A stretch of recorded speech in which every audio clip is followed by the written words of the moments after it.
অর্জুন সিংকে কটাক্ষ পার্থ ভৌমিকের। আমার বন্ধু প্রার্থী হলে বিজেপি করার লোক থাকবে না, জগদ্দলে গিয়ে কটাক্ষ করেছেন পার্থ ভৌমিক। এবং আপনাদের জানিয়ে রাখবো 40 জন বিজেপি কর্মী তৃণমূলে যোগ দেন পার্থ ভৌমিকের হাত ধরে, আর সেখান থেকে অর্জুন সিংকে সরাসরি নিশানা করেছেন পার্থ ভৌমিক।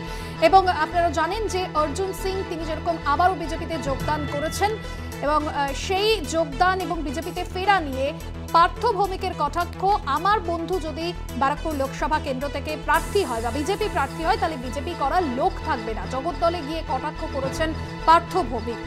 লোকসভা নির্বাচনে তৃণমূল টিকিট না দেওয়াতেই অভিমান দেখা গিয়েছিল অর্জুন সিং এর কথা। কি বলেছেন পার্থ ভৌমিক শোনাব। কি মনে হচ্ছে দাদা এখানে এসে? আপনি নিজে মানুষের উচ্ছ্বাস দেখছেন, মানুষ আর 2019 ব্যারাকপুরের বুকে ফেরাতে চাইছে না। বলছি বিজেপি থেকে সব কেউ আর চাইছে না। এবার দেখুন না, আমি চাই যদি আমার বন্ধু বিজেপির ক্যান্ডিডেট হয়, বিজেপি করার লোক আর সে থাকবে না ব্যারাকপুরে, সব চলে আসবে। আমি ওসব জানি না। অর্জুন সিং যদি বিজেপির ক্যান্ডিডেট হয়, বিজেপি করার লোক ব্যারাকপুরে থাকবে না, দলে দলে সব উল্টো দিকে চলে আসবে। সক্রিয় ভূমিকা পালন করতো দাসপাড়ায়। আমি দাসপাড়ায় হাঁটতাম।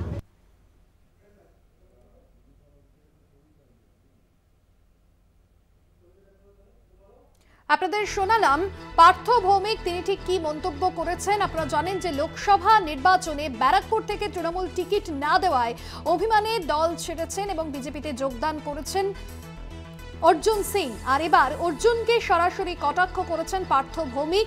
বিজেপি প্রার্থী যদি অর্জুন সিং হয় তাহলে বিজেপি করার লোক থাকবে না, এমনটাই মন্তব্য করেছেন পার্থ ভৌমিক। অন্যদিকে আজ পার্থ ভৌমিকের হাত ধরে 40 জন বিজেপি ছেড়ে তৃণমূলে যোগদান করেছেন। জগদ্দলে প্রচারে গিয়ে কটাক্ষ ব্যারাকপুর লোকসভা কেন্দ্রের প্রার্থী পার্থ ভৌমিকের।